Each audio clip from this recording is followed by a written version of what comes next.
Welcome, welcome, welcome to another episode of the Lords of Consciousness videocast. I am your host, Clint-Culberson, coming to you from the sunny deserts of Arizona.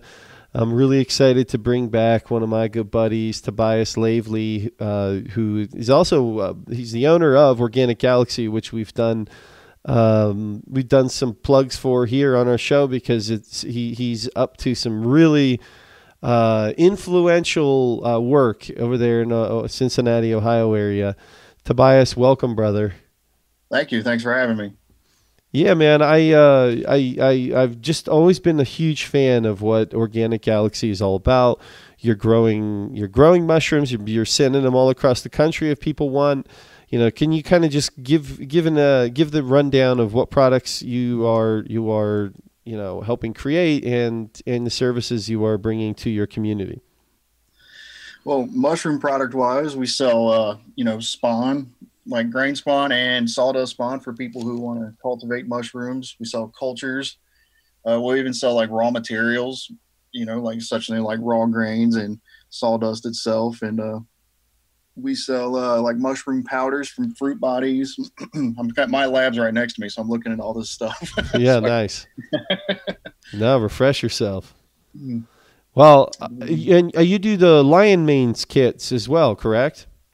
Yeah, we do mushroom kits. Like we sell lion's mane kits, and then like even oyster kits, and pretty much any kind of mushroom that I grow here, I can sell people. And basically, a kit is a fruiting block. So if I'm doing like mass producing lion's mane, I might make up like 100 blocks, And people can grow them right from their own house. yeah, and then you ship them to people, and then if you just follow the instructions, lion's mane grows pretty easy. And it seems to be all the rave these days. I mean, you're seeing it like in the health world in a big way. Can you kind of explain some of the benefits that lion manes brings? Yeah, lion's mane, from what I read, it produces neurohormone that's really good for your brain. It helps with memory and cognition. Some reports say that it even helps with people with dementia and Alzheimer's and things like that. That's It's awesome. really good. Yeah, it's what's considered a smart mushroom. So like a natural, what's that word? Nootropic. Mm-hmm. Yeah. That's excellent, man. You're seeing it. I see him in the tea world a lot now, and people are really getting into that, and it's fantastic. I mean, we could go on for days about the benefits of mushrooms, and one of the I wanted to really focus today on the work that you're doing with soil rehabilitation. And before we kind of get into exactly what you're doing, I want you to explain why soil is so important and what's the current status of soil on our planet right now. Soil is the main source of fertility on our planet. It's all, some people even call it like, the skin of the earth because it's a living organism. And, without it, we don't have a chance to survive at all. With soil, like the status of it, we've lost over a third of it in the last 40 years. Like it's really crazy. Like even over in Africa, they are rapidly declining in soil, and it's everywhere in the world because of like like monocropping, bad agricultural practices and things like that. A lot of the soil is drying out and then it's eroding away, and then we just keep losing topsoil, and no one is really doing anything to try to like replenish it. Like even when people do agriculture, they are more focused on treating the crops rather than treating the soil that will treat the crops. So when that happens, and then you get into like pesticides and harsh chemicals and things like that, and then you start to contaminate what soil that we have left. So we're really putting our soil in a bad position, which will make us unhealthier as a whole. So when you to say this idea that we're losing soil, it's not like vaporizing into nothing. It's just now becoming an inorganic material. Is that correct? Like it'll lose nutrients, and then when it erodes away, like water, like when it gets dried out too much, and even when you use chemicals, like people hear me talk about mycelium a lot, the vegetative part of a fungus. Like it infuses soils and then it holds them together and it will keep them from eroding away. But like when it gets too dry, like a fungus can't live without moisture. And then when all that stuff starts to die, it like loosens up and then it crumbles really easy. The wind can blow it away. That's what caused all, those dust bowls in the past. And yeah, so there's a lot of, variables that go into how we can lose soil. So what's going on? What does a living soil look like? Like what's going on down there? If you get the magnifying glass, what are we going to really see? Well, there's a lot of they say there's more life that's happening like within a teaspoon of soil than we have like within our own skin and our bodies and things like that. There's lots of microorganisms. Like when people think of soil, they just think of the dirt, the humus, but that's not what soil is. Soil is an ecosystem that is full of organisms and microorganisms like bacteria and and fungi and even like the insects that show up and everything that lives within that biosphere is what makes a soil ecosystem. And that's why it's alive. Kind of like we as human beings, we like to look at ourselves like we're individuals, but we're actually composites of billions and billions of organisms that have come together united to pretty much manifest us into reality. Yeah, well said. And it's funny because I've been in landscaping most of my life, and this new knowledge just in the last couple of years of what soil really is, and just the utter importance of it, and how it really is the foundation of the natural world. And as a caregiver of the land in whatever capacity that may be, maybe that's mowing the lawn, or maybe that's gardening, or whatever that be, right? The focus really should be soil based. The plants can kind of do the work on their own as long as you take care of the foundation correctly. I mean, the plant will do its magic. Exactly, and that's where I think they have it backwards. They should be, the more care you put into your soil, then I think the more the plants can take from that. But when you put things there that are just, for the plant, then it just sucks up all those nutrients and leaves nothing left behind. Yeah, and I see it here, at least here in the desert, the way standard landscaping practices are. It's crazy just to look at them now, stepping back, even in my own career in that world, and realizing, like, just how unoptimal it is, and how unregenerative it is, and how unsustainable it is, to be honest with you. And that's really a soil killer. Every time we come into a yard and we pick up all the leaves and pick up all the grass and, dump it to a landfill because we want these like pristine looking properties, when we're totally denying the cycles of what a forest in a sense would be, and that is to leave that mulch on the ground and start, regenerating soil again. Yeah, exactly. And that's like, even out here, a lot of the landscaping companies, when they show up to do a job, it's everything, what all's got to go, like everything. And they basically want to scrape everything out and put new stuff there. And then it's kind of like, you got to look at those things kind of like it's an infant, like when you put all new stuff there, it doesn't have much of a defense, to fight off any kind of infection and things like that. Yep. Like, that's why I've kind of like established an alliance with this sustainable regenerative landscaping company called Barefoot Designs, and they're, about, protecting, the green space and pretty much using what's there and taking out what's harmful. And it's a really good company, and I love working with them. That's awesome, man. And see, of course you would be finding companies that are like that. It's so funny how that like law of attraction works. In a big city, you two, of course, would find each other because you really do have similar purposes in what you're doing. And it takes a lot of people, it takes an arborist who sees the different vision, it takes a mushroom guy to see the new vision. It takes so on and so go down the line of the whole like horticulture world. And it's really good to see people connecting. It's happening here in Phoenix as well. We're seeing a lot of people that are seeing this new green revolution in a sustainable way. And of course, they're all finding each other, meeting each other, so we can co-collaborate on really this like turning back of an old paradigm that's no longer serves us and no longer works. Kind of like, as you were mentioning with industrial agriculture, how, I mean, it's a sad truth, but dude, we have to do a different way. And it's unfortunate that 90, I don't know, probably over 95% of all of our food comes from that model.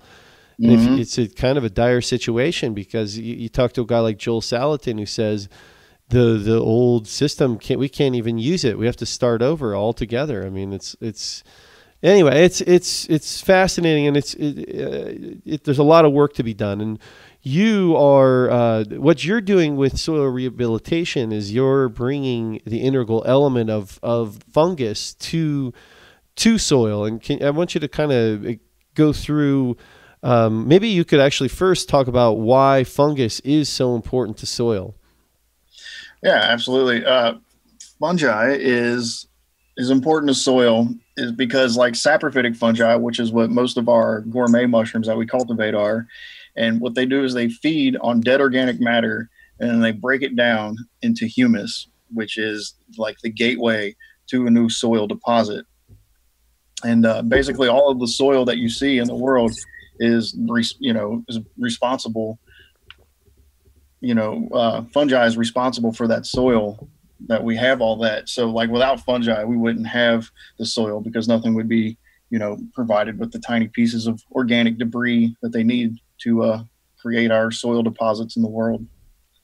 So is it basically like mushroom poop? I mean, they are the decomposers. What happens when mushroom is eating wood? What is the byproduct of that? Well, when they're heterotrophs, so they live inside, their food source. So basically what happens, like if it's living in a piece of wood, fungi will eat like cellulose and lignin, they eat those types of things that are inside there. And what's left over is, the tiny pieces of organic debris that are just left over, because it'll like they release enzymes and other chemicals to, feed through absorption. So it starts to like break these things down and pieces that way the fish can eat its food.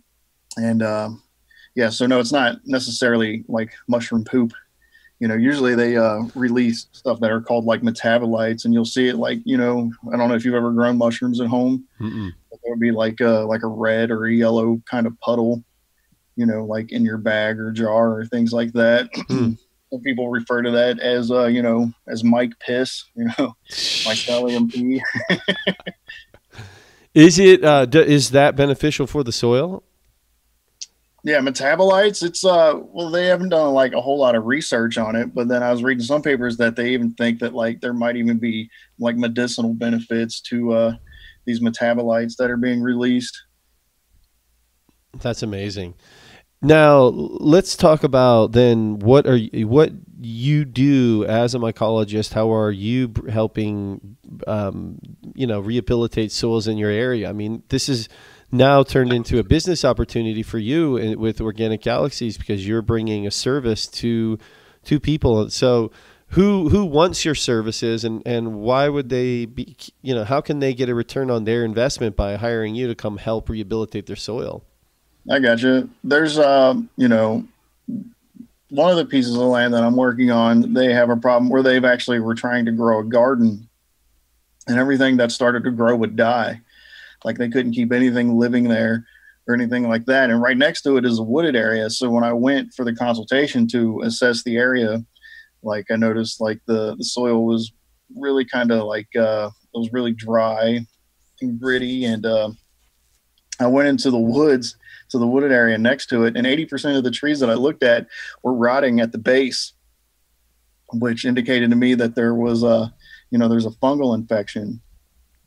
And I found one parasitic like mushroom fruit body there, and then I found like evidence of another pathogenic fungi like on the trees. There's like brown streaks and stuff. Like you develop an eye for these types of things once you go out and start looking for them. But so basically, what happened is like this land is pretty much under siege by either two or three different types of parasitic fungi that are pretty much fighting over this land. So my job as, a remediation mycologist is to figure out a way that I can, that I,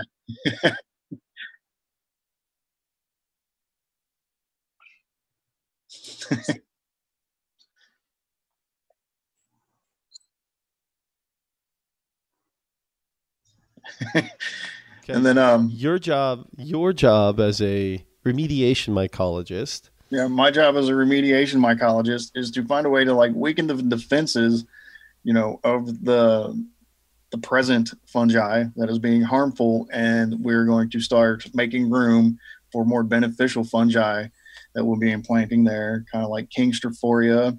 And then one of the methods we're going to use, one of the natural methods, like in a forest, like natural forest fires, like after they happen, one of the first organisms to show up are black morels that, will start, remediating that soil after the burn. So we're going to kind of use like nature's method and do like small burns like campfires like on top of this garden, and kind of use the intense heat to sterilize the soil, and then spread that carbon around, and then we're going to inoculate that with morel spawn, and probably a liquid inoculant too. Wow. And, Wow. And then do you have to cover it up with like debris or wood chips or something to for them yeah, to there's feed going to be off? wood chips, like we're going to use wood chips and straw, and then black morels really thrive on the carbon from the char that are left over from the burn, so like that's going to be left there too. Wow.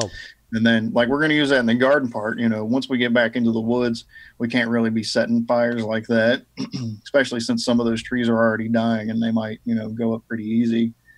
And then so we'll probably use like hydrogen peroxide and probably spray a lot. Probably if we can find wounds on the tree, we'll like open them up with like a drill or something like Hmm. that, and kind of spray them with that hydrogen peroxide, which will then attach itself, you know, to the fungus, and then it oxidizes and it'll burn the fungus that's there. So kind of like to get it to die back a little bit. So that way the fungus that or the fungi we're bringing will have a better chance to thrive and hopefully take over and run these other, harmful organisms out. That's amazing. It's like a fungus war in a sense. And It, you're it really is. how long can this process take? I mean, using the example that you were talking about, where you're going to use those black morels. I mean, what are we talking Mhm. several year period of time here? Well, and that's the thing that we're trying to assess now is like when I originally pitched it to him, I was like, we're probably going to have to do treatments for at least 4 to 5 seasons, but it could go like as much as like 10 years to try to get these things out. I tried to get, there wasn't a whole lot of information that was given to me, like, how this land was treated, before people decided to go all organic and things like that. I don't, they probably used, I mean, most likely used like, harsh chemicals like pesticides and things like that on the lawn and things like that. And when that happens, you kill a lot of the organisms in the biosphere and pretty much leave it open for like other competitors to move in and take over. Because like when you read about like mycelium, like saprophytic fungi, and as they break down material and then make it into humus, it's still colonized within that soil, and then it like hand picks the organisms that are allowed to live within that biosphere. So it pretty much picks what's going to be beneficial for that particular soil deposit. So like when you go in and you start, killing these things off because you think you know what's better, in the long run, you're just wreaking havoc. And then I guess that's probably when the people sold the land and somebody else bought it, and now Hmm. it's their problem, which now it's my problem. But that's why I started this business. How is the ag world seeing your services, and how can you help in that world? Well, and that's like the first place that I started. I was trying to talk to farmers and nurseries and things like that, and I didn't get a whole lot of responses or feedback from them. And it wasn't until like for a while I was just like selling the kits and my other mushroom products, and then I went to this Christmas dinner party, and it was really cool. And I went because then I met a guy there, and I said, "Hi, I'm Tobias from Organic Galaxy," and he was like, "Oh yeah, I've heard about you guys." And that's always a really good moment when you're a Yeah, man. a young business. And then that's the guy. He told me that he had like the sustainable landscaping business, Nice. and then he was like, "I'm definitely going to be calling you like this year to do some work," because he knew some people. So like when he's like, and basically who I'm working with right now are homeowners, which is fine with me because it's a really good step. Because then once we get in there, and then I can show them, what organic galaxy can do and how they can help soil, and then the word will get around, Hmm. and then I think people in the agricultural, community will start reaching out for help. And is there something you can actually do for them, given their current methods? I mean, would the way they till the land, I mean, would that defeat what you're doing to begin with? I mean, yeah, telling that process is, more harmful than, like, they do it because they said, it, creates a good seed bed. But I know people who do like no-till farming, and they use the leftover like stalks and stuff from their harvest as, and as the new food for the, the fungus that's living there. And then when mycelium colonizes, soil, it makes it spongy and soft. So it makes it's an adequate seed bed when that happens. So you don't always have to be ripping that stuff up, because when you do that, you take the stuff that's on the bottom and then you put it on the top, and then everything that was living down there gets hit by the sun, and then it dries out and it dies off. So you're doing more harm than good. It's basically like a short game tactic when you're tilling the land. So if you do that for, hundreds of years, eventually, the soil's going to die. And then that's when, construction is going to move in and build suburbs and lay down their sod. And Hmm. because then I talk to those people, like I talk to people who live in suburbs, and they were like, we tried to grow a garden in our backyard, but, it doesn't work out. And then that's when I try to explain, like, once upon a time, this was probably a farm, and, and they probably robbed everything from the soil that they could, and then packed up and moved on to somewhere else. Yeah. How, what, let's end with this. How can people at their own houses right now, if they can't get, Tobias to come to their house in, some other state, what can people start doing on their own to bring this important fungus back to our soils, and how can people just start rehabilitating the soil in their own yards? Well, in their own yards, like, one thing, composting is a really good method. And I especially I like to add my spent, you know, fruiting blocks to compost, Hmm. and then, like, it'll colonize in that. Cause then, like, the fungus is present, and you don't have to, you know, depend on, like, if you depend on native fungi to colonize, like, you could be doing more harm than good, because parasitic fungi are also native.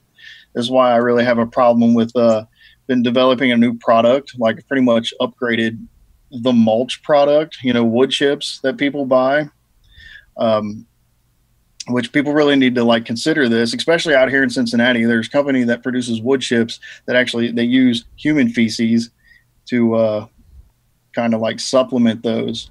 And I've developed a product that uses wood chips. It's a manureless mulch, and it's basically, we infuse mycelium in with the mulch, and it keeps it protected from parasitic fungi from invading, which can grow up from the bottom, or spores that get caught on the raindrops and things like that.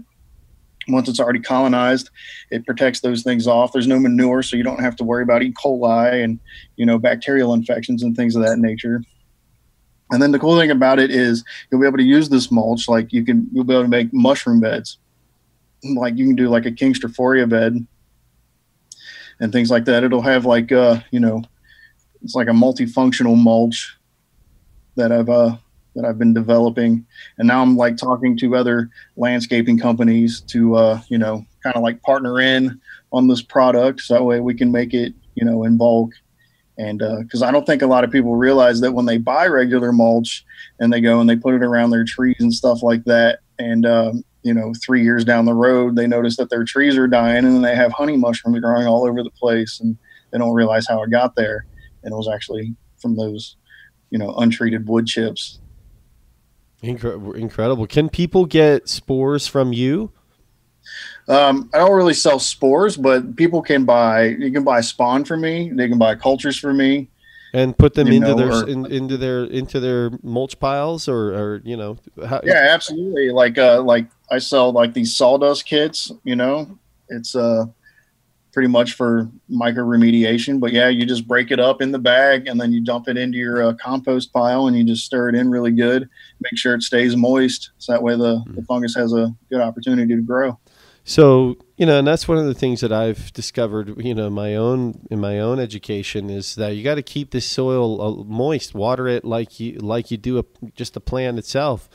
Because I think, there's so much going on in there and it needs moisture as well. So, and yeah. Tobias, do you have anything to share on your way out, my friend? Because I think what this is so important, and I tell people how to get to Organic Galaxy and what they can find there. Yeah. I mean, if anything, I'd like to tell people to be more mindful about the long game of things, especially like when it comes to your soil, like, because people really, our soil is precious. It's like more valuable than gold will ever be, because it gives us food. And like, if it, we're all going to die if we lose our soil. Everything will die, except maybe, the stuff in the sea might carry on, but everything that lives on land is going to die if we lose our soil. It's essential. And I appreciate you, man, for being a part of that. And I hope anyone listening who feels inspired to maybe take this work on for their own lives. It's going to take a lot of people to rehabilitate the soils of our planet. But I think as people wake up to the need of it, more and more people, I believe, will take that on as part of their purpose in their life to help turn back. And I'm really excited. And they absolutely should, because I'm just a mycologist, like I'm not an arborist, or I don't work with bacteria or anything like that. I only bring, like mushrooms and other fungi to the table, that can benefit. But it's going to take, and that's why I named Organic Galaxy the way that I did. There's, it's not a mushroom name, because I want to leave it open for other experts from people from fields that I don't know anything about. So that way we can work together to make this a better place. Absolutely. I love it, man. And please check out organicgalaxy.com. He's got some of the coolest apparel you can even imagine. So it's hoodies, T-shirts, hats, the whole deal. Yeah, man. There it is right there. I have one too, and I plug it on my shows. So Tobias, thank you, my friend, for coming. Hey, thanks for having me, man.